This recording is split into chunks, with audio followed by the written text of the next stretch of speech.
And so now that we're officially recording, I just want to welcome everybody here today.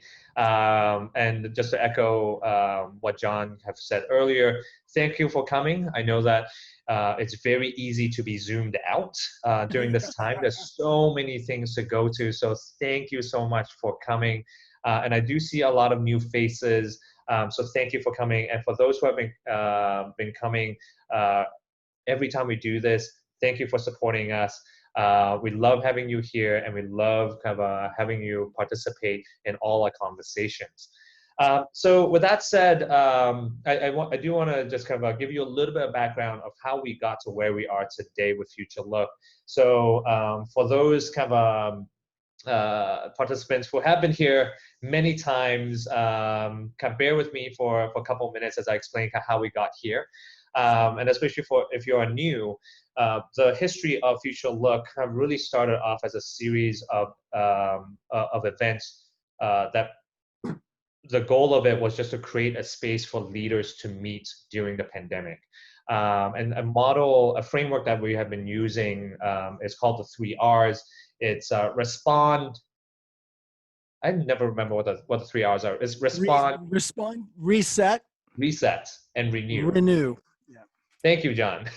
So those are three things, the three steps that we have been following in the in this almost like a transition phase in the pandemic. We have all gone through sort of reaction phase of like, oh my goodness, what are we going to do? Oh, now we have to go home and work from home. What's going to happen to my team? What's going to happen to my staff, processes, all of that. And we have spent quite a few weeks in that react phase, creating the space for leaders to share best practices, ideas, learning, failures, successes, and creating a support network. And as we are coming out of that phase, one thing that we realized that we needed to do before just wanting to capture the opportunity for what the future looks like is to actually take a step back and look to the future. And this is this is the reason why we call it Future Look. Is to look into the future, to peer into the future. What are we getting ourselves into before we jump into the busyness once again? And I know, and I speak for myself, I'm really good at being busy. Sometimes I'm not great at doing or being busy for the right things. So this is really the moment that I feel like in the next couple of weeks, as the dust settle, like we are getting more comfortable working from home. Let's take some time. Let's look ahead, and we have a series of conversations prepared for you. Last month we spent a lot of time around how reopening would look like. This month we're focusing on sort of economy at large, and today specifically we're talking about the future of media consumption and digital marketing. So with that said, I'm not going to dive in and do my normal talking head because I know I can talk a lot. I'm going to introduce my good friend and co-conspirator, John Bates, was a friend I met at the TED conference 10 years ago now. It's been it's been 10 years. Time flies. And John is on the surface, he's a speaker coach, but he does so much more than that.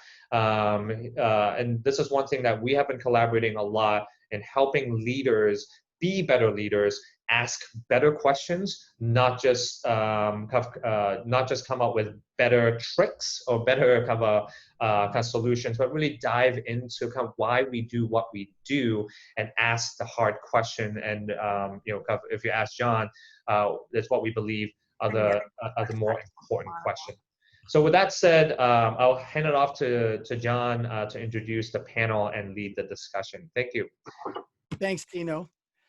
So welcome to Future Look. Thank you for coming. This is a labor of love for us, obviously. And I think that fundamentally underneath it all, we feel like, and I know somebody famous said this, but we feel like the best way to create the future or predict the future is to create the future. So thanks for joining us in creating the future that we want to be living into, and taking the good stuff that's coming out of this and keeping it, and working our way together through anything that's not so good. So today with us, we've got three folks who are in the media landscape. And as we said, Hooked is the future of media consumption and digital marketing. And those two things are inextricably entwined the way things are. I think those two things are having an enormous synergy for good in some ways and for bad in a lot of ways. And the pandemic and everything else that's been going on since then has really thrown a wrench into the way things were. I don't know that we'll be ever going back to the way things were. So I think that this is going to be a really, really interesting little while to be looking at this and thinking about this. Our first guest is Ryan Edwards, and Ryan and I have known each other for quite a while, and he's got what I would say is a 50,000-foot view on the media landscape. And Ryan, I'll let you tell us who you are and what you do, and then I'd love to have you jump in if you want a little bit of prompt from me, but have you tell us what you do, and then give us your perspective on what's going on and where we're going. And then we'll be going to our next guest, Mike Hulvey, who is also a good friend, and then to our third guest, Sean. And Sean, it's Herman, yeah, Sean Herman. And Sean and I just talked before this, and I do think that we've got just the most fabulous juxtaposition of experience and points of view. So I think we're really in for a treat. And Ryan, I'll let you just say a little bit more about who you are and what you do that's relevant to this, and then give us your perspective on what is happening and where are we going. You know, what has just happened and where are we going? Sure, I'd be happy to. Well, my wife and I run a small consulting agency called Camino 5, and we focus working with big brands and agencies on where consumer experience and marketing meets. That means that we look at where and when your marketing messages should talk to a person, where when they shouldn't talk to a person, that's becoming even more relevant today than where and when you should, and the cadence, the frequencies, and the tones and stuff like that. That's what we focus on. And as to John's point, the interesting thing, and what I've talked to John about a few times before, is since COVID is happening, COVID has pretty much broken the marketing landscape. First, the algorithms that were used to run the ads on the social channels got broken because quite literally in the course of 1 week, behavior radically changed. We went from being polarized audiences. I consume right-wing political material. I consume left-wing political material. But then all of a sudden, everybody was consuming the same material about COVID. Then everyone got their own point of view about COVID. And those point of views, generally speaking, actually didn't line up with previous political or regional or socioeconomic views. And when you put all that jumble in together to the marketing algorithms that we use to dish up ads for you and stuff like that, it meant that the last 10 years of historical behavior that we use for prediction models didn't work all of a sudden. You had people who normally were, always getting, somewhat right or left-leaning ads to companies like REI if you're left-leaning, or, typical right-leaning ad, all of a sudden got jumbled together. The best part is the news feeds got jumbled also. So if you were used to only seeing polarized news feeds, all of a sudden, because if you were right-leaning, if you lean to the right side, and people to the left side were viewing the same content, all of a sudden there was a huge cross-pollination. And people started to look at each other. You started getting content you normally would never have been exposed to. And that caused more clicks.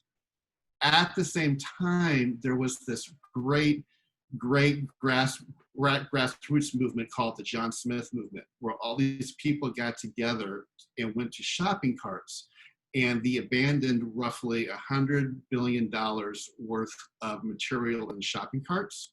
So that means they went to the shopping carts, they put in all these things to buy and left, to the tune of almost $100 billion worth of commerce that they left on the table. And what that did is, a lot of the targeting methodologies that we use in marketing is, if you go to your shopping cart and you leave, then we send you ads based on that behavior. Because all these people did it, that just threw one more wrench into the bucket. And now all of this mass retargeting profiles were thrown out the door. Wow. Why this is great, from my point of view, is I work on the experience side of marketing. How does marketing relate to a person? And what we always preach is relevancy is king. Make sure what you're doing is relevant. Before, it was, let's go out there and let's just buy some profiles. I can go out there and I can spend $20 million and buy a whole bunch of 40-year-old women in the East Coast and target them directly. What's happened has ruined those profiles and has made those profiles hard to target. So now it's requiring us to go out there in the marketing world and really focus on, not can I buy you and can I shove content down your throat? Can I be relevant to you? And can I be helpful to you? And that is what, ironically, because of this, is going to be the future of marketing for the next 2 years, is truly, how can we be helpful marketing? That's being left as the only way to truly target a person is to try to help a person. Wow. So this could just be one of the best things that ever happened on some level in that realm. Yeah. And then there's Google and Apple are actually agreeing on, they're making some changes next month that will even take it one step further, where they're forcing you to opt into all advertising again, but they're doing it in a way where, before, a law was passed and we tricked it. We made it really easy for you to say, I want it, by just clicking that little square in the upper corner, and make it go away. Now it's, you have to purposely say, I want your ad, in order to get in the future. And that's going to just push things 2 more steps down this road. Wow. Yeah. I saw a Medium article about how Apple just nerfed $1 billion advertising agency with a pop-up, right? This is what you're talking about? Right. And me, having worked in advertising for 10 years and before that entertainment for 10 years, I personally think it is the best thing that could happen to the industry. Yeah. Yeah. So Ryan, and that's because now the only way to really get to people is to be relevant. You can't do all the shortcuts. And,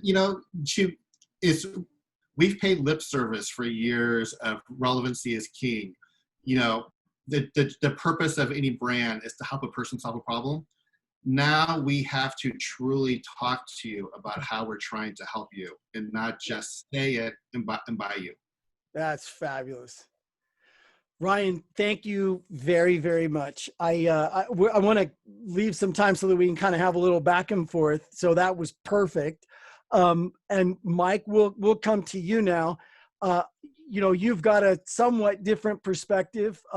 You're on the ground in the Midwest. I'll let you tell us a little bit more about what you do and what you see in the realm of the future of media and media consumption and all that. Well, after Ryan talked, what I do is boring.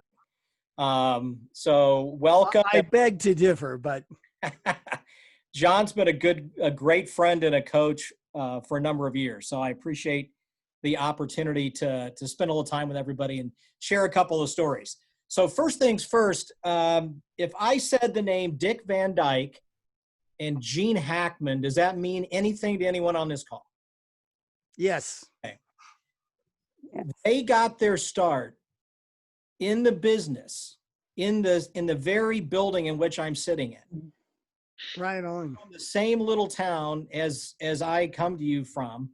And does the name Irving Azoff mean anything to anyone on this call? He started a little company called Ticketmaster. Then he started a little company called Live Nation. He formed a band called the Eagles. Okay. Same guy, same city. Matter of fact, he grew up 2 blocks from where I'm sitting right now.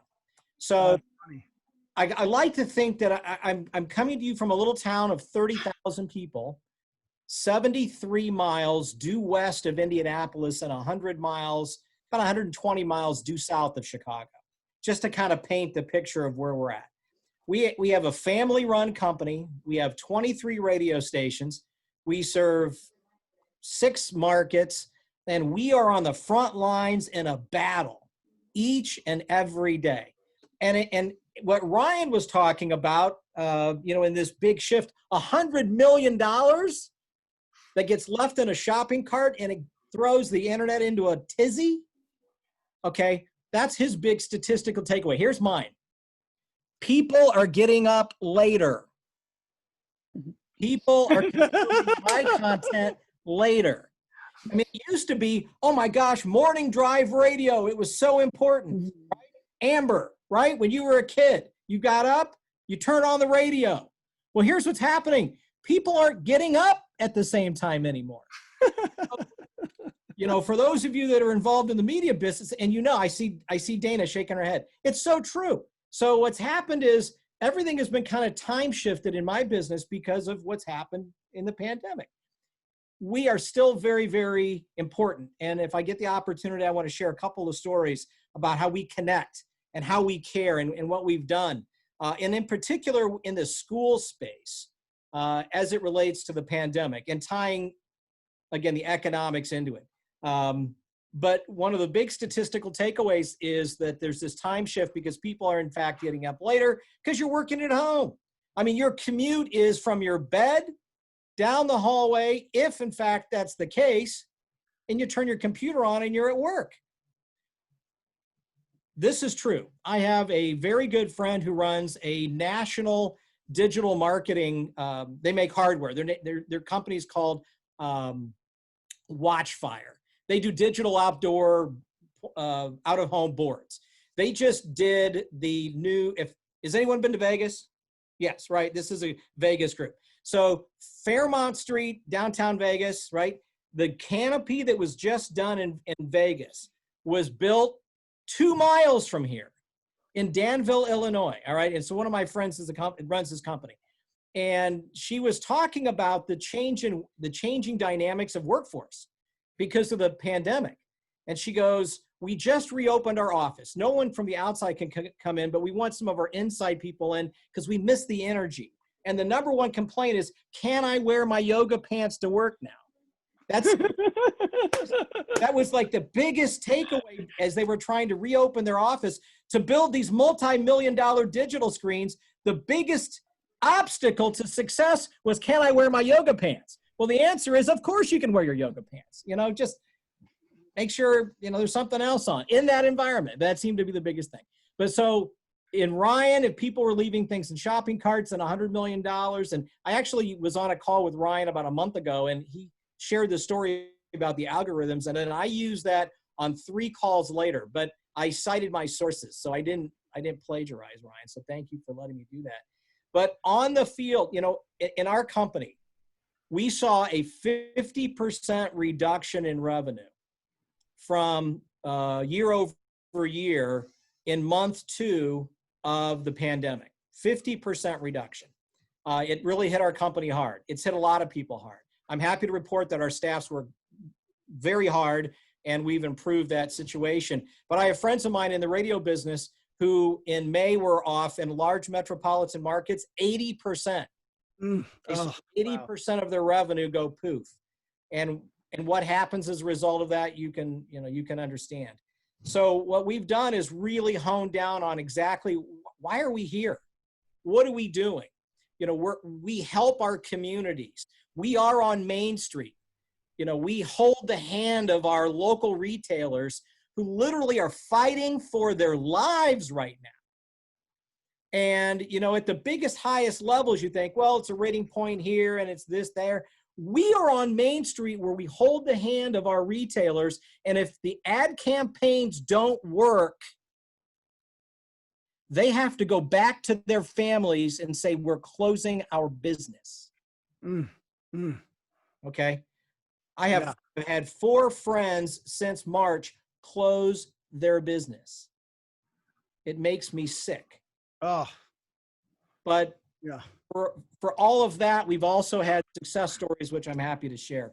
But that's where we are. We're literally on Main Street in Indiana and Illinois, where Dick Van Dyke and Gene Hackman and the guy that formed the Eagles cut their teeth, and it's happening every single day right here.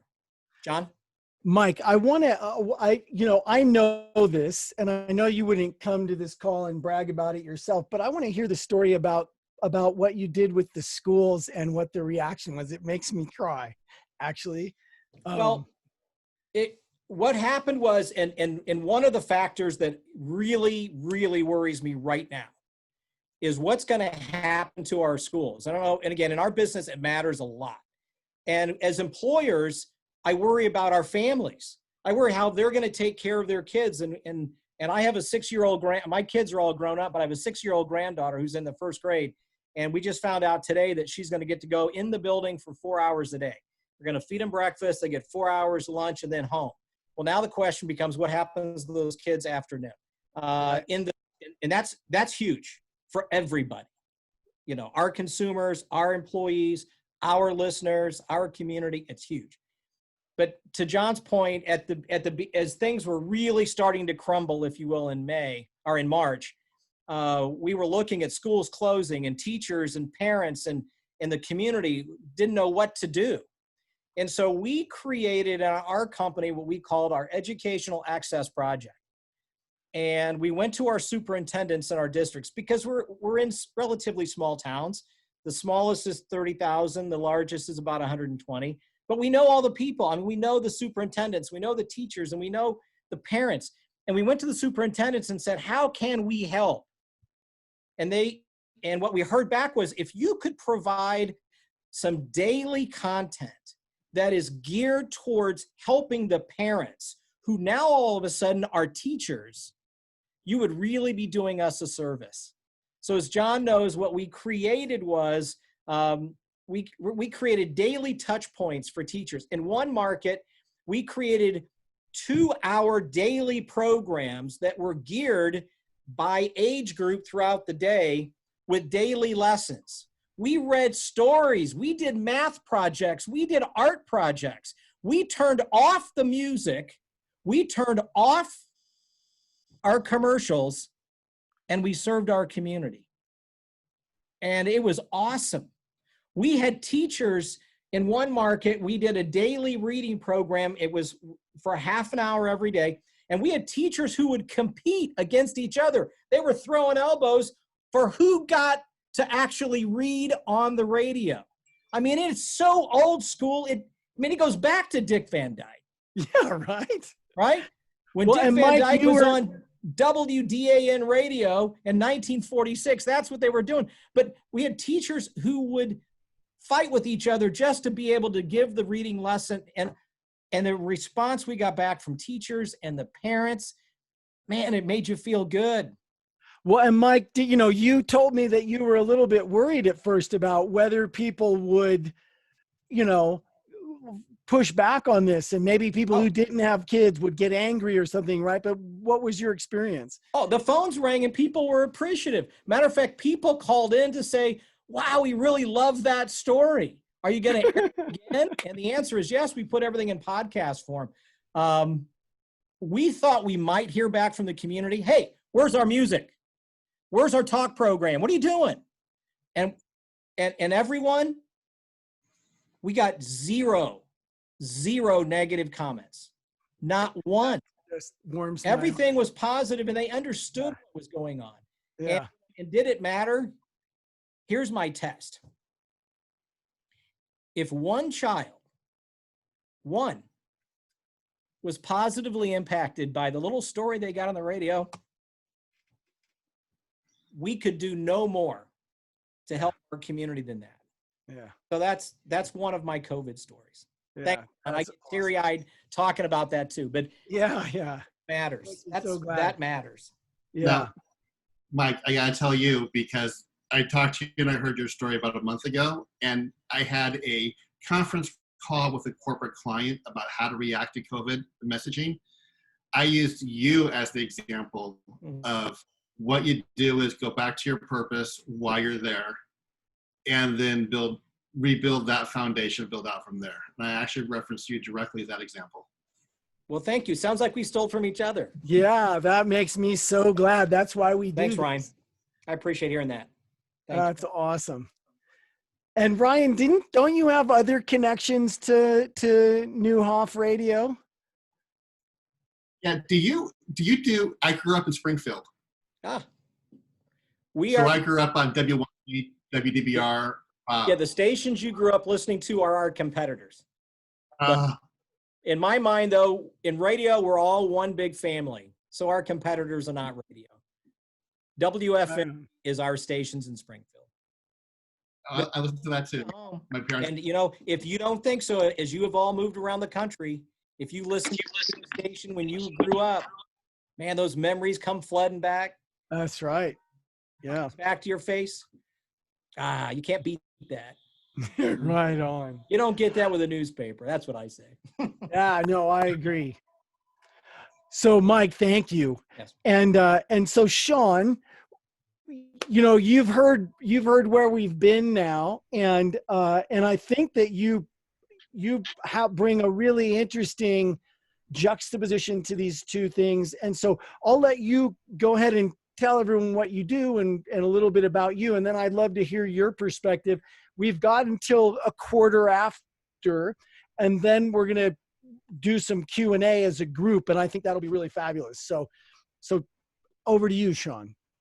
Awesome. Yeah. Thanks a lot. So my name is Sean. I am coming from Vancouver, Canada, and I think it's appropriate I went after Ryan and Mike because I kind of sit in the middle. So I started a company about 2 years ago, and what we're building out is a messenger, which is going to have a different business model. And because our messenger serves the fastest growing segment of internet users, which is kids under the age of 13. So our messenger connects them with friends and family, but we do it in a very private way. And what that means and why it's applicable to this conversation is we have to introduce a different business model, and a business model which is not based on data capture. It's not based on behavioral ads, which is kind of what Ryan spoke to. So we're going to kind of end up sitting in between kind of contextual advertising, which is the more traditional, if you listen to this radio station, you're going to fit a certain persona and a certain demographic, and we're going to advertise, based on that, versus behavioral advertising, which is, I know what you like on Facebook, I know what you talk about, I know who you talk to, I know what brands you follow, I know what ads you click on, and I know everything in between that. So I can serve up an advertisement that's extremely relevant to you, but again, the cost of that is our privacy. So with Kinzu, I kind of sit in the middle because we're introducing a new business model that's not going to use behavioral advertising or data capture or data sale. But also we are in growth mode, and to reach our customers, we do paid advertising mostly through Google and a bit of Facebook. So I kind of sit in between the two. Where I think we are is moving towards a future where privacy is first, and I think we're in the middle of figuring out what that means right now. We have learned over the past few years that we're not quite ready to pay for that. We can ask people, would you be willing to pay $1 or $2 a month if it meant we're not going to track data on you? Typically, we'll say yes. Practically, we won't hit the buy button. So I think as a whole, people understand that when I use a platform that's free, it's not really free. I'm the product. They're interested in me. They track everything I do. They put extremely relevant ads in front of me. But as we've seen over the years, I think that there are outcomes to that are less than desirable, and you can argue if they're intentional or unintentional consequences. But yeah, that's kind of where I stand. And then I released a book also last year, which looked at kind of persuasive design and the motivation of big platforms to keep us on the platform and keep us kind of hooked, using the dopamine cycle, etc. And I wrote it from the context of a father who saw some of these patterns showing up in platforms that are actually designed and marketed to kids. So that was really concerning. That kind of led to writing the book as well as building out our platform. That's awesome. So in terms of your view on that media landscape and that whole kit and caboodle, tossing in the pandemic and everything that's gone on around that, what are some of the perspectives that brings up for you, or some of the thoughts that generates in your head? Yeah, a few, and my lens is going to be kind of including the younger users of media. And Please. Yeah. What I saw early is a lot of parents and families kind of rethinking their relationship with technology when COVID hit. We talk a lot about the idea of screen time and good screen time versus bad screen time. And really the thesis of my book is we shouldn't count in minutes what our kids are doing, and we should be much more interested in what they're doing and how they're interacting with technology. And I think a lot of parents and a lot of families, when COVID hit, suddenly are isolated, and grandparents are isolated, and the kids can't see their friends. And suddenly they turn to technology as an answer. The downside of that is many more kids being exposed to, business models and kind of an online world that wasn't really built for them. And it doesn't really retrofit that well either. And I think we had some, Zoom became a big thing, and they had some privacy concerns early and things like that.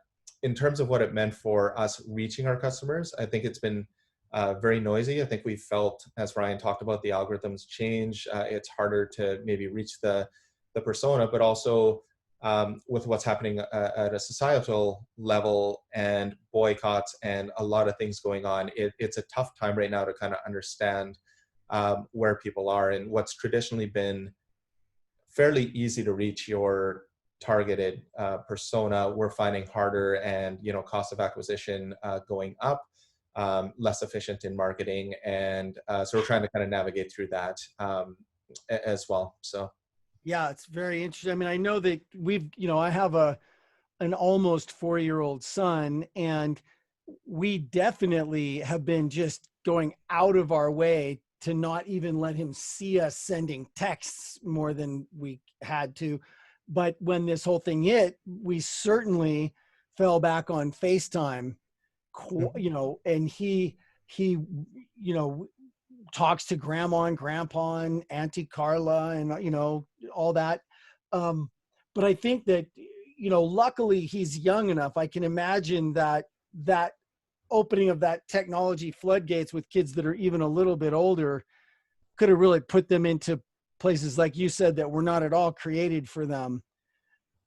So, very, very interesting. I mean, one thing that I have seen and heard from so many different angles with the different leaders that I work with is that COVID in particular just fast forwarded our relationship with technology like there's just no tomorrow. I mean, we've got online shopping penetration and online grocery shopping penetration and things that were not expected to even get close to that until 2025. But that was done by month 2 of 2020. And I think that it's across the board, a lot of that stuff. So I wonder what's something that you are seeing, if there is anything, Sean, that you'd like to take forward out of this? Is there good stuff happening too? Oh yeah, I definitely think so. I think that we're questioning the value of technology, I think, in a lot of different ways. And then the other aspect I saw, both personally and professionally, looking at the landscape of the market, is in addition to kind of rethinking our relationship with technology as it relates to our kids, which, by the way, we argue technology is here to stay. Kids are going to be on it, and that is kind of inevitable. The argument we make is we're really familiar with consumption And, we know kids love the YouTube and all of that sort of thing. But I think technology, when built to serve the needs of kids, has a whole ton of potential to offer when we talk about giving kids connection, creativity, learning, and that's really the pillars that we're building on top of. And I think by doing that, you can actually unlock the potential of technology for our kids, something they're going to use as they grow up anyway, and better prepare them. So to me, it's less about like how long can you keep them off it, but how can you better integrate it? Yeah. So that's one aspect. And then the other, I think, is when I see the relationship with social media with us, I think through the pandemic, what I saw happening a lot was tightening of networks and a lot less focus on how many friends, do I have, how many followers do I have? And I think we got back a little bit to like authentic connection, which was kind of the idea the whole time. And somewhere along the way, and these platforms are designed in a way that makes it competitive and makes you kind of want to build your friend list or get so many likes on your posts and things like that. But what I saw was we kind of put that to the side and I said, you know what, these are the 25 or 50 people that are really important to me. And now I see technology, if it's actually bringing us together when we can't physically be together, I'm seeing better uses of technology, and maybe I'm shaking out a little bit of this competitive landscape built on like dopamine. And so I think that's a positive outcome, and I think that's going to have long lasting effects in terms of everything from media and advertising, how that is more of an emphasis on privacy and really looking to kind of tighten up and use technology in a way that's additive and not really fall into the game, so to speak. Yeah. It's fabulous. Thank you, Sean. So I want to turn to the question and answer now, and I want to give Tino an opportunity to ask the first question, because I know that, this whole Facebook algorithm, like, you go ahead and start us off, Tino, with the question and answer. Great. Thank you, John. So I've been itching to ask this question, and I did kind of ask this question in our virtual green room earlier. And just starting off with a quote that I love a lot, that is, history never repeats itself, but it often rhymes. So we looked back 10 years ago, kind of, where we saw Facebook as the utopia for the escape, that this is what's going to bring equality. And 10 years later, it's dystopia. So if we kind of see that as something that potentially will rhyme, once again, kind of during this time where everyone is moving even come more quickly towards digital, given a situation, we're starting to form new habits, kind of neural pathways, and things that we may not even be kind of aware of kind of today, or things that we are aware and advertisers are taking advantage of that. Kind of what are some of the, kind of what are some of the warnings? What are some of the things that could happen if we are not careful? Well, John, you're on mute. So I would say that's open to all the panelists to give us your response if you'd like. And maybe we'll start with you, Sean. Yeah, sure. I think that the question isn't what could happen. I think we're there. Large social platforms, I think the one thing we always have to remember is they don't work for you or I, they work for the advertisers. And I talk a lot about this in my book, and just in terms of the motivations and where they derive their enterprise value from, which is in user counts and eyeballs. And what that leads to, I think, is it's playing out kind of as you might predict, which is what gets more views, what gets more eyeballs, what gets more reaction tends to be more extreme content. You might ask why would Facebook allow political ads? Is it does bring a lot of people onto the platform and congregate there to talk about it and react to it, and whether that's angrily or I'm supportive or it's polarizing or we're rallying up support, it doesn't really matter to them. What matters is you're there on Facebook and you're engaging in some way. So I think that it's known and it's shown, and there's been studies done, even things like on YouTube, if you let recommended videos keep playing, you can start kind of in the center, but they're going to pull you into an extreme typically to keep you on the platform even longer. So what that means is I think there's a good reason we see the extreme content. I think there's a good reason we see, political ads getting the fire that they do. I think we see a lot of the consequences really coming through. And it's kind of taken social media, at least for me, away from a place where I used to connect with friends and families and have something meaningful, to now my feed is just inundated with these sort of things that get you angry or get you, fired up in a bad or a negative way. And I'm interacting more with that than I am with the people I'm actually care about. So that's kind of what I see at a personal level, and really from a brand perspective, that's really what we're walking into. And our perspective is that people are longing to get back to tightening up and actually making technology work for the people that actually matter to them.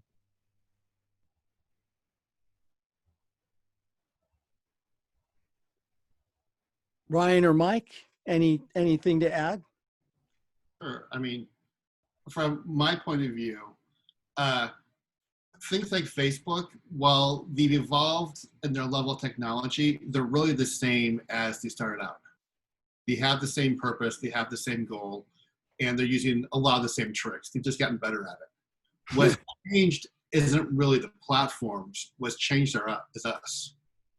It used to be, and the way that Facebook and all of them work is grouping. When you group things, you get efficiencies. So let's group people by the easy ones. Let's group them by gender. Let's group them by age. Let's group them by race. Let's group them by political affiliations.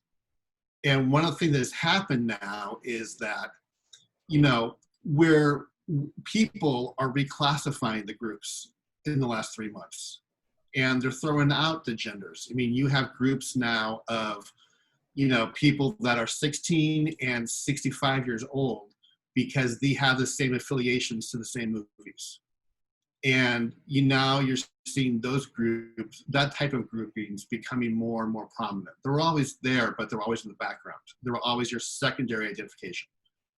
And that's going to be an interesting outcome moving forward for me, is now, people themselves are forcing their own groupings and their own associations. John, I'll take this a little different path, and that is, for us on Main Street, it's a distribution channel. It's a way to connect to another way to connect to our local community and audience. But we face the same challenges that Sean and Ryan identified, but we use it as a distribution channel. Again, because we're looking at it from a much smaller universe. But at the same time, it can be a really nasty place. So then how do you offset and manage that dialogue inside something that, is universal? So for us, social media, Facebook in general, is the question that was asked. We really look at it as a distribution channel as much as anything else, but it has really allowed us at the local level to do things that we never could have done before without it. So, I always say that God loves radio first because best because he invented it first. Well, what he did was, or she, depending on your point of view, you gave pictures to the things that, went on behind the speaker. It allowed you to connect and tell stories, because ultimately that's what we are. We're storytellers, at the local level. If we're telling a story for a local brand, if we're telling a story for a local community, if we're trying to connect, we're telling stories. So it's a distribution channel that we utilize at the local level in that regard. Yeah, I used to work with a guy who would say radio was the first social network. Oh, yeah, I think you're right. If you were to invent it today, mass media, free, all this distribution, all these different things, people would go bananas. But Marconi invented it 100 years ago. So now we're old and, the gray hair guy with collared shirts talking about it today on this call. I feel overdressed. I'm more comfortable things I could wear, but, Well, you look good, Mike. You didn't give me the heads up. Well, I'm representing the 100-year-old media. So that's where we're at. I have to represent the tech founder, I'm actually overdressed for my day-to-day. Look good. So does anyone else have a question for any of the panelists? You can either put it into the chat, or you can just, wave your hand and come off mute. Sure. I have a question I'd like to ask Ryan, and I apologize because I came in late. But Ryan, I just want to make sure I understand what you said, that that there are algorithms that have been written to represent what people's interests have been in social media. Mm-hmm. And you're saying right now, from some of the data that you're seeing right now, that those algorithms are becoming obsolete. And one of the reasons why is because that people are listening to more diverse information than they have in the past. They're listening to things or reading things that they hadn't been interested in before. Did I understand you correctly on that? Right. And the first thing that happened is overnight, everybody, no matter how you leaned in your politics, in your in geography, socioeconomic levels, everybody focused on a single type of content, COVID content. Right. And then when you broached off from that, people didn't break off back into the, I'm a Republican, I'm a Democrat, I'm for Bernie, I'm for Trump, none of that stuff. They broke off into, how does this affect my AYSO? How is this going to affect my Major League Baseball schedule? So then people broke off into these organic groupings based on who they're interested in. And long and behold, both Republicans and Democrats like baseball.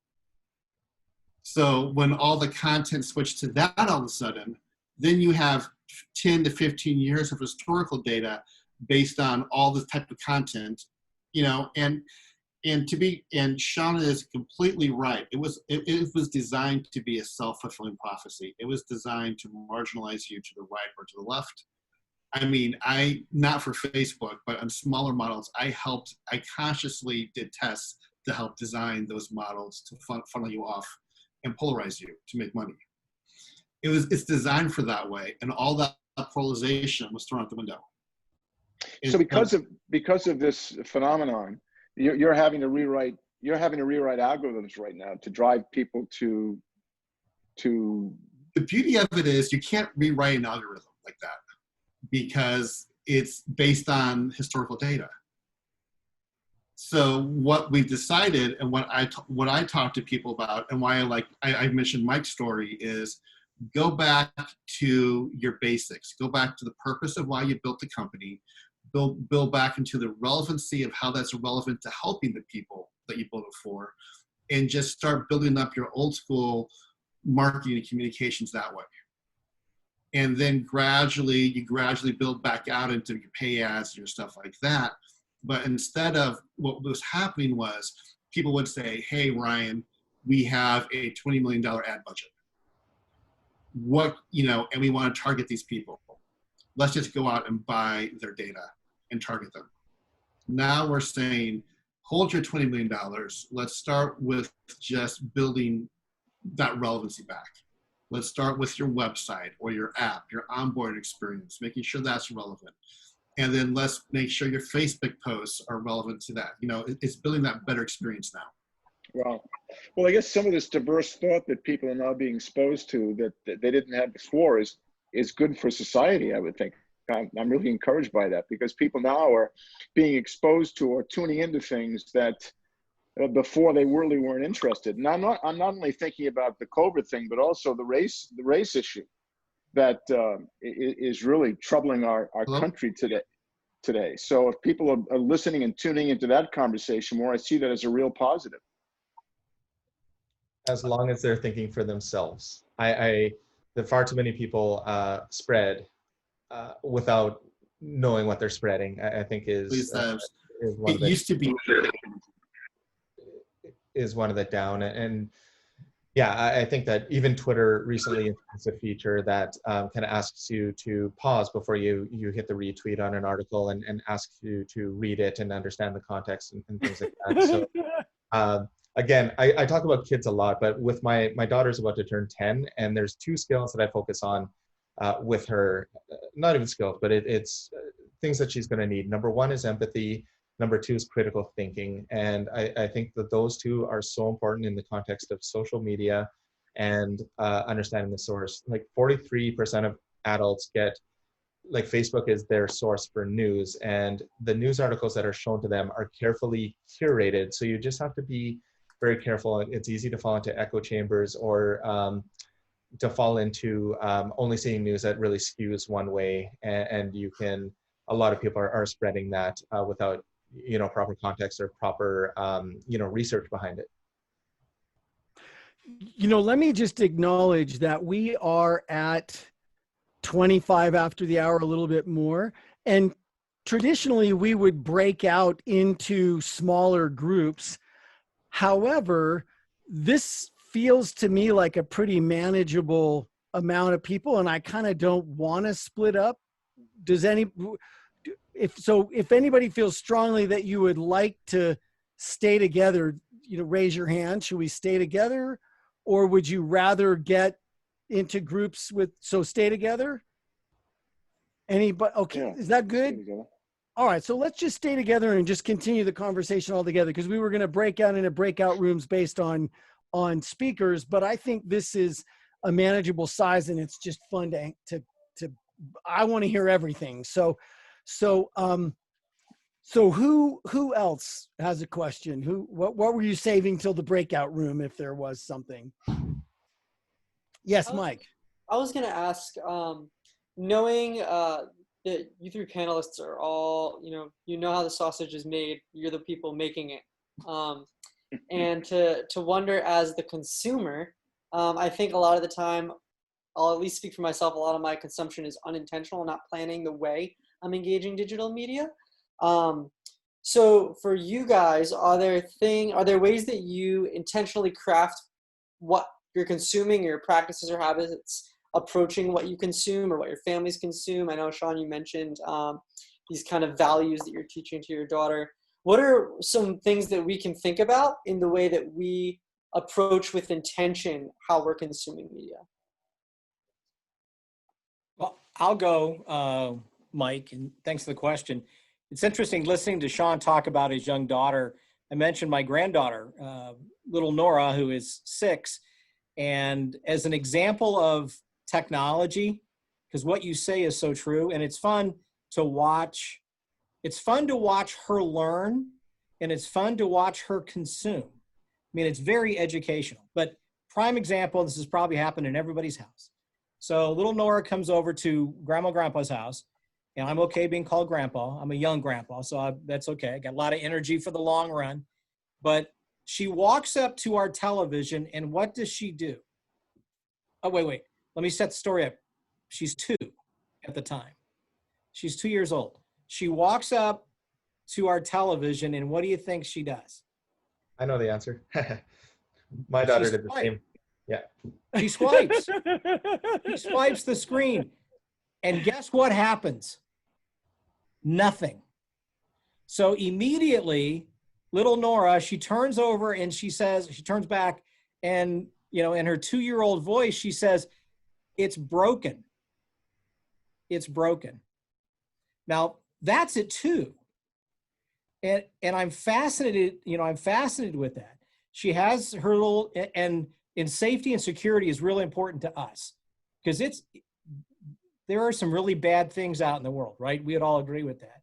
And some things that, our kids shouldn't be exposed to. I get it. And John or Sean, one of you mentioned things that were built not for them. Agreed. So she has her little Fire, and she has figured out how to FaceTime with Grandma, Grandpa all the time. And then it's, hey, watch my YouTube channel.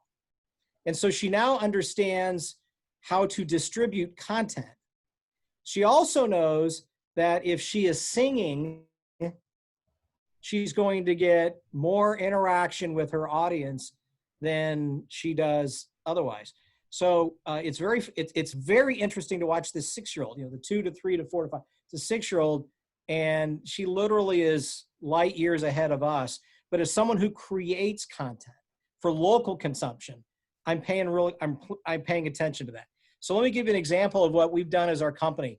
And I don't have my fancy slides. Mike barely got me to get the background up. So if you can write this down, or you can type it into your search bar, please do.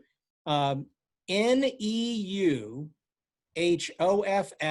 that's Neuhoff, that's the company that I run, NEUHOFF media.com.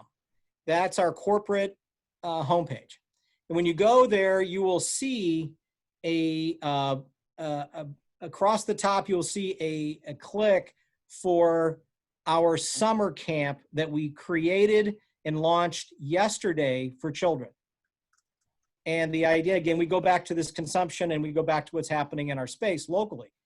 What is not happening across the company or across the country this summer?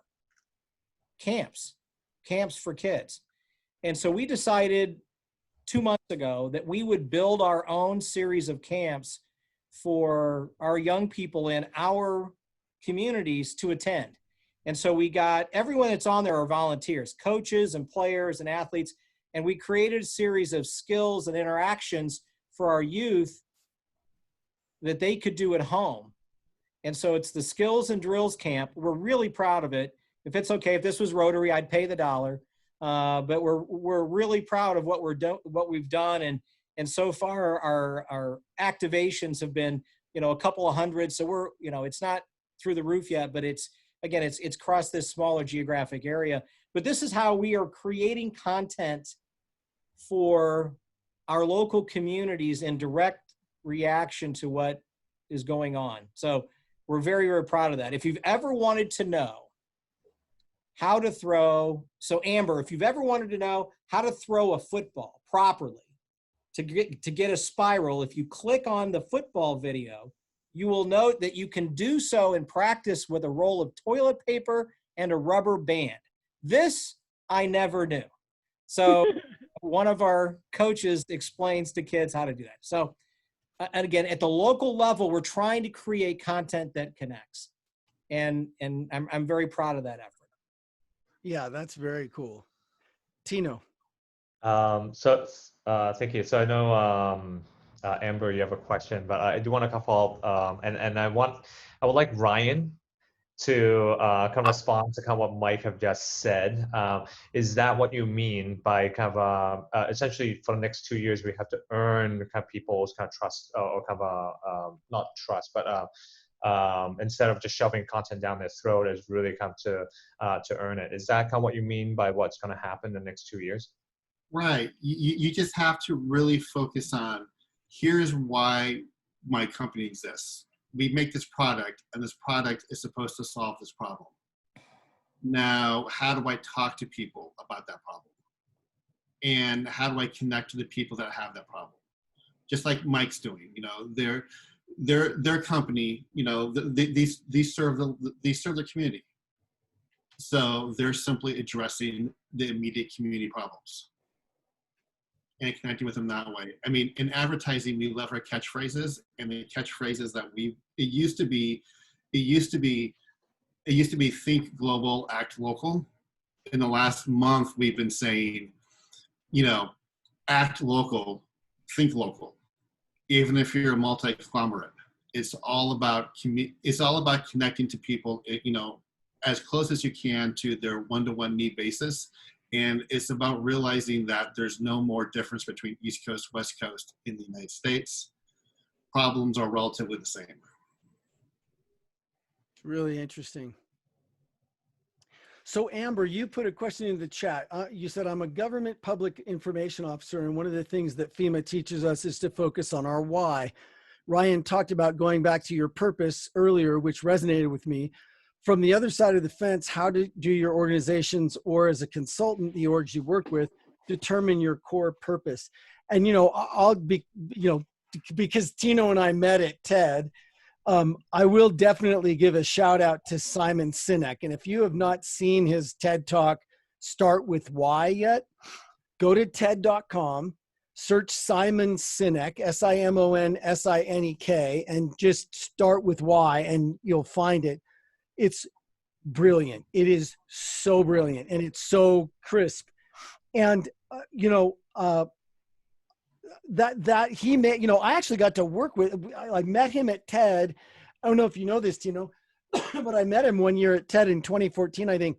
And I got to talk to him for like 45 minutes because nobody else was talking to him. So I walked over and said, "Hi, I'm a massive fan. How are you?"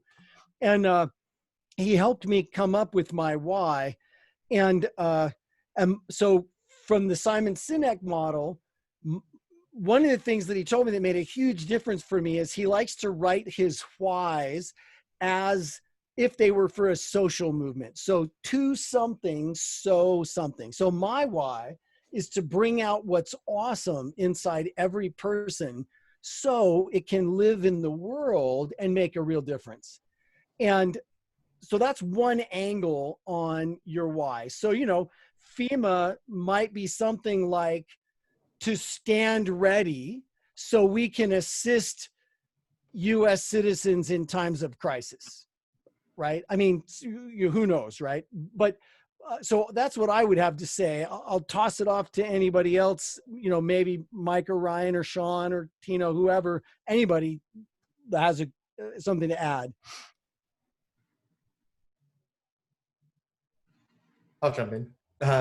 My why has always been easy. It's for my daughter, and I started my company because I felt like technology was kind of failing the kids, which it wasn't acknowledged, but kids have been online in the millions for years, and we tended to just ignore that. And late last year, there was finally a landmark fine to YouTube because they were collecting a lot of data on children, and it was kind of known but swept under the rug for years and years. So for me, knowing like we compete directly with Facebook has a product called Messenger for Kids, I decided to compete with them because I don't believe children should be exposed to that business model at 7, 8, 9 years old. And until platforms work for the users and not the advertisers, the motivations will never line up with protecting the interests of children. And that's why I exist. That's awesome. Fantastic. Hey, That's hey, awesome. Amber, I have a fun one for you. You're just thinking about your mission with FEMA, right? When it hits the fan, we're here for you. That may not be exactly what you were looking for. For the record, mine is because I believe good communication is the difference between life and death. That's my why. Oh, right. That's great. So yeah. So in Simon Sinek's model, it might be a slight change there, to bring clear, crisp, excellent communication so lives can be saved, right? Or something like that. But that's fabulous, and one thing I will say, and I think everybody that has gone to the effort of really nailing down their why would agree. I come back to that when it's a guiding light for me in everything that I do. And on days when I'm down, it brings me back up again, and when I have questions about which direction, it shows the way. Yeah. So I think one thing I want to add as just a quick exercise to test your why. I think it's always kind of, it's so easy to kind of be in your own space, in your own head, and it's like, oh, this is what I want to do. Until you put it to action, sometimes you deviate from it because that's not your centering truth. So one of the tests, and this is actually an exercise that we do at our company in kind of workshops with organization, and we ask this question to all the staff in the workshop is to hunt for the patterns for what that unwavering truth is, and looking through the habits that you have, right? Like you can say that you're for something, but your habits show something completely different. I think anyone who have come across have done some personal financing kind of before, when you look at your checkbook where you're actually spending your money, has a lot there's a lot more truth. It shows your true your true beliefs, and kind of where you spend the money. That's actually a really great litmus test. So I'm just offering kind of just a way of just testing your why, as what is your hunting for patterns, looking for that unwavering truth in the things that you do. I would add to what you just said, and I'm probably stealing from the master, John Bates, but beyond your financial, where you are spending your resources, maybe more importantly, where are you spending your time? And where you're spending your time and where you're spending your resources bring you to that core question that you just asked. What is your why? Now, I have a kind of a sub question on this why for Sean and Mike, because in my line of business, I'm brought in to work with companies and startups who either don't know their why or the why has gotten so lost. Now, Mike, for example, when COVID happened, you guys didn't have to do a soul searching exercise. How do we respond? What do we do? You knew your purpose and your why, and it just turned that same day. And it kind of sounds like it's the same way for you, Sean. So what are you guys' tricks to never losing that focus or that purpose on your why, like so many of the companies that hire me out have lost? Well, Yeah. I'll go first, Brian, and then Sean. One of the benefits of being a local company and so close to our consumer is they'll tell us. If we leave or we start tracking away from really that main line where we will be, our consumer will tell us. Whether it's that local advertiser, if it's that local community, it's general listener or user, they'll tell us. So we have the benefit, but it's also a curse, because when you give people the power to tell you that, then if you don't listen to them, that's when it becomes a curse, because you didn't listen to me. And the answer then becomes, well, just wait, see where we're going. We are hearing you, see where we're going. But I don't know if that answered the question, but we are close. We have to listen and watch, but people will tell us. Mm-hmm. Yeah, one of my favorite parts about Simon Sinek's book is your why should never be to make money. And I think that is the why of a lot of companies. And I think those companies are exposed, especially in times of crisis or when the markets aren't strong and you're not growing just as a result of that. So, for me personally, I look at my why every morning. I see my daughter every day and I remember why I'm doing this. And it's really easy from that perspective. If I look at somebody like Mark Zuckerberg, I think his why was originally to connect people, but over time they grew, and the focus has shifted to how do I maximize revenues? How do I maximize share price? How do I work for the shareholders of the company? And I think that's where things can get out of joint. And going public is a big catalyst for that. Suddenly you have a lot of other stakeholders looking for that return. And I think there's so many case studies about companies that have kind of shifted when they hit public markets, and the shareholder becomes the loudest stakeholder, and that can shift a company's why pretty easily. And I think that's just something you have to be uber aware of. And the day you become about maximizing profit or revenue, it's going to be very, very difficult to maintain that identity as a company. Yeah, very good point. So, I Mike, I wanted to press in a little bit further into my question earlier. Mike, I enjoyed hearing kind of your perspective as the producer of content. I'm also interested in how Ryan and Sean might speak to it as people who are really involved with like data. As consumers, what kinds of things can we think about, or what kinds of things do you think about specifically as a consumer, in like how to intentionally engage media and the way I consume things and what I consume things? I mean, from my point of view, me personally as a consumer, I choose not to engage in media. I spend very little time myself personally online unless I'm doing in direct action. And part of that is, like it or not, I have spent half of my career building the mousetrap that Sean's trying to break. Figuring out ways to say, if you like this, I don't want you to be, I had a formula. I didn't want people to be curious. I wanted to reinforce their decisions. If you like this article, I want to reinforce you that you choosing to read that article was the right choice. to be giving you another article like that. I don't want to make you curious. I want to reinforce you, because reinforcement makes it sticky.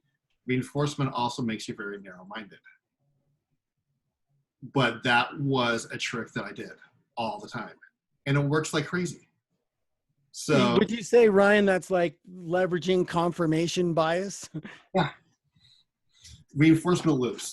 I mean, Yeah. they make you tons of money, but they serve no purpose other than making a few people a lot of money. Yeah. So, I mean, the trick is to try to be curious. And that's what I'll tell people. You know, if you see something, be curious about it. Look for that contrary opinion. That's what I do when I do go online and read it, because of my background. You know, can I just add, I made a conscious choice quite a while ago to never, ever forward things or repost things that I didn't read all the way. Because I did that all the time before. And I realized one day I am being a freaking idiot. I'm just forwarding clickbait here, you know? Yeah, kind of what I was talking about earlier a little bit, right?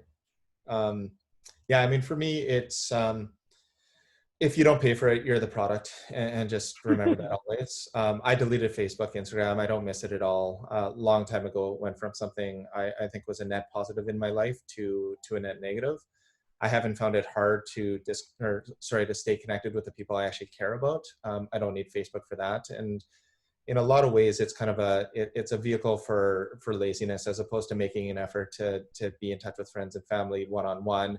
It's easier to just go see what everyone's up to on a feed and hit the like button. I don't think that's real relationships, and getting back to that. So that's, to me, is just being aware of, there's a reason if you were talking about a product earlier in the day, it shows up in your feed later.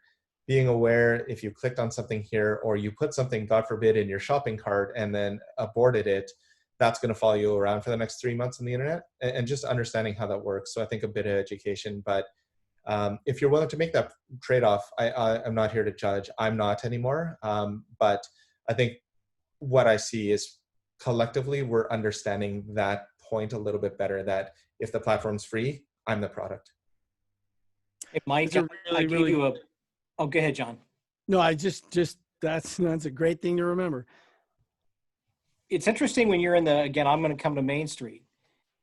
When you're in the content creation business, so I'm in the local radio business, advertising, community, all that stuff. If I listen to someone else's radio station, I'm at work. Yeah. It's, you know, it's, this may or may not make sense, but when I'm in the car and I don't want to be at work, I don't want any sound. And my wife says, turn the radio on. I said, I don't want to go to work.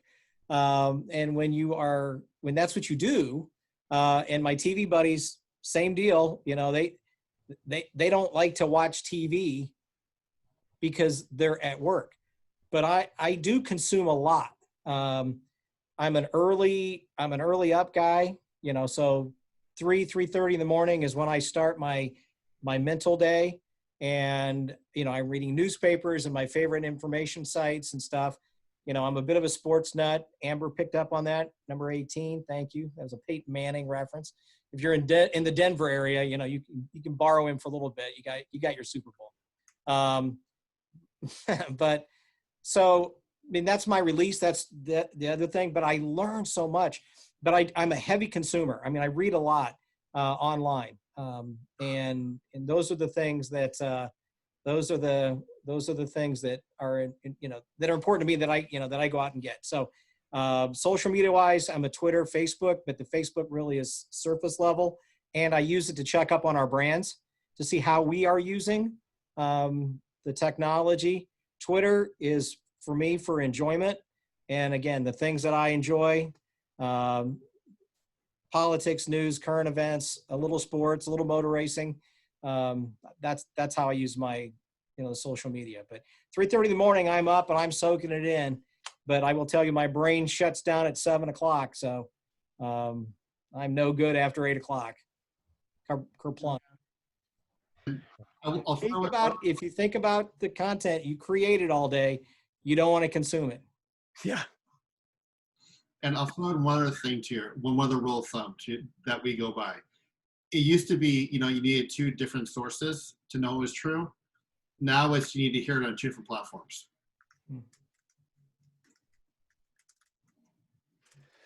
So, I don't know if I'm the only one, but it is driving me a little bit crazy, Ryan. What is who organized the shopping cart abandon? No idea, but it was huge. So do you think it was bots, or do you think it was actual people? Was it buy nothing day? I mean, oh, I'm sure it was. It has happened a few times in the last couple of years, but nowhere near this extreme. It had to have been bots, because we're talking over $1 billion of content of price tags abandoned. But it had to be bots. No idea who did it. I just am kind of jealous of them, though. yeah, right. So now, do you think the goal was to, like, because that probably ties up inventory for a while. So that's one thing.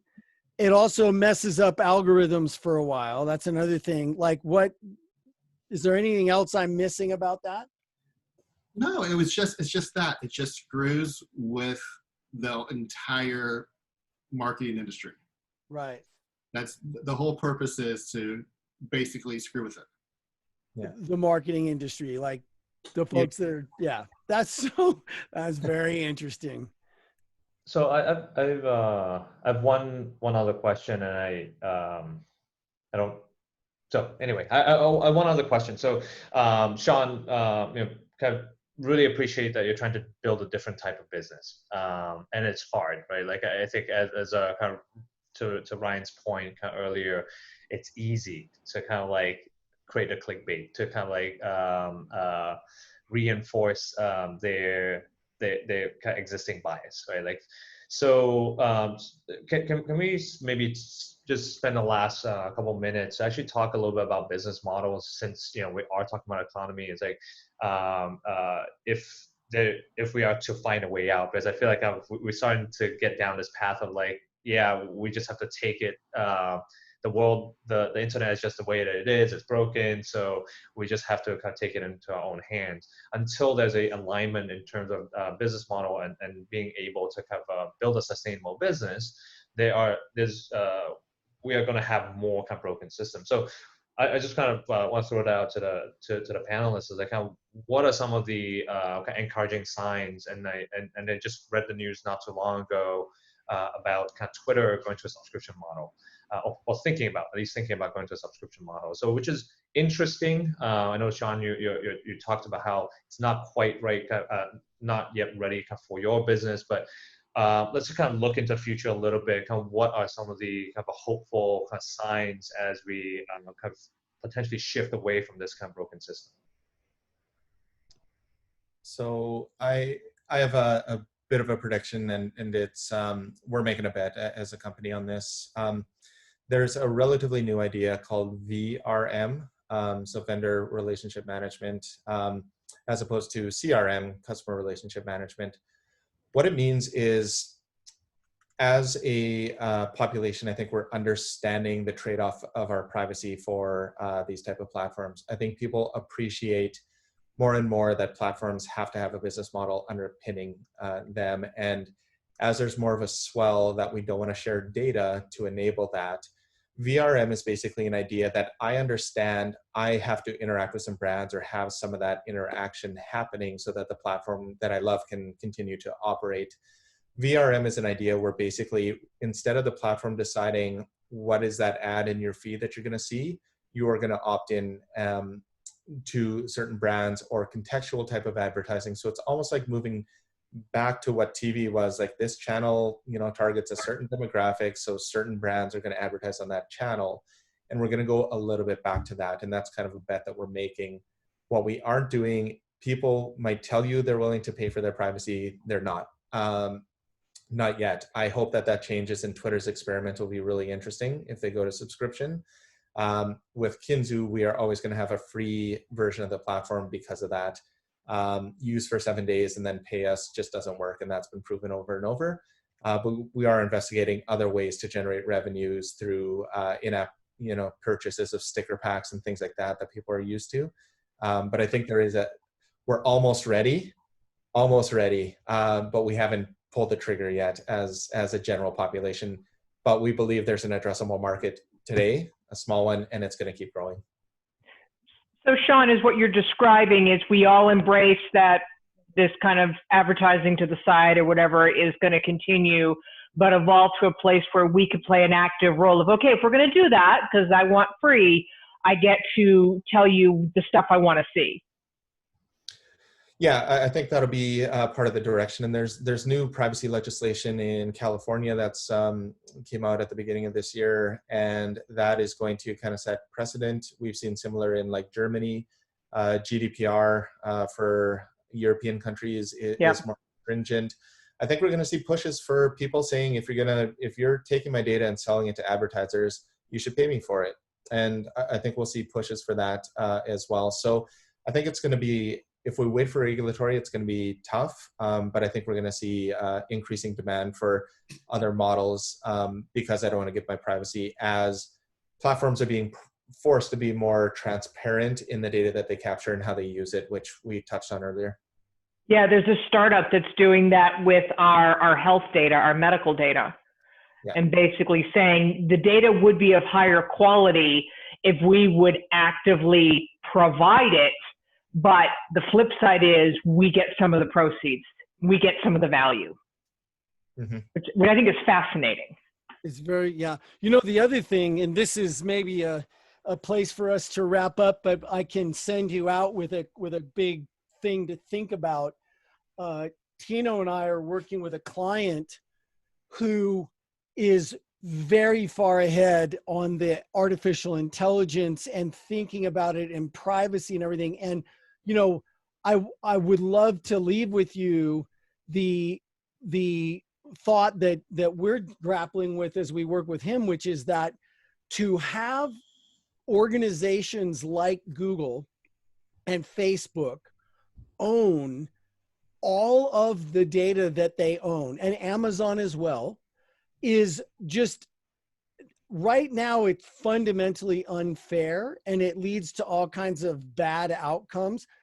Down the road, it becomes vastly more heinous. One minor example is that I have a friend who sold things on Amazon. Because Amazon owns the entire platform, they watched what he sold, they saw how it was going, they decided it was worth doing themselves, and they completely put him out of business by bringing those products in themselves. Yep, I've seen that. Google, they build their own versions. Yeah. So, and we have, there are a few companies like Google and Facebook and Amazon, basically, that own everything data-wise in the whole world right now, basically. That is an ultra dangerous situation. So I think that that's something we can't go into in the minute we have left, but something to think about as we go out of what we've heard here. And Mike and Ryan and Sean, thank you very much for coming. Sean, thank you for coming in at the last minute to be our guest here and be a speaker. We would love to invite you all to come back. There are a number of us that are here every time. That continuity of community is awesome. We also love having new people come in. And so please tell your friends, please invite other people. Tino, is there anything you'd like to say before we just finally go out? And just thank you to everybody. Thank you for being here. Thank you for listening. Thank you for participating. Thank you for being a speaker. Thank you for helping us put this whole thing together. Tino, I'll let you wrap it up. We're at the top of the hour. Yeah, I think you said it all. We just kind of put up the last slide here. This is for 2 weeks from today. We're going to look at the personal effects of the COVID economy. It's a similar format. We're going to have 3 speakers. We're still kind of getting everyone for that event. So we'll be announcing that soon, and you should be getting kind of email from us. This recording will be made available, and we'll be sending that out over email in the next few days as well. And also in that email, you'll find kind of the previous recording if you're interested in some of our previous discussion. Please kind of watch that and definitely kind of give us feedback. Let us know how we're doing. I think this is one thing that we would like to help everyone here do is ask better questions. And I think it'll be very, very helpful if you can help us ask better questions as well. So thank you so much for coming. And once again, thank you for all the speakers. And we'll see you guys again in 2 weeks. Thank you. Thank you. Great to see you all. Live long and prosper.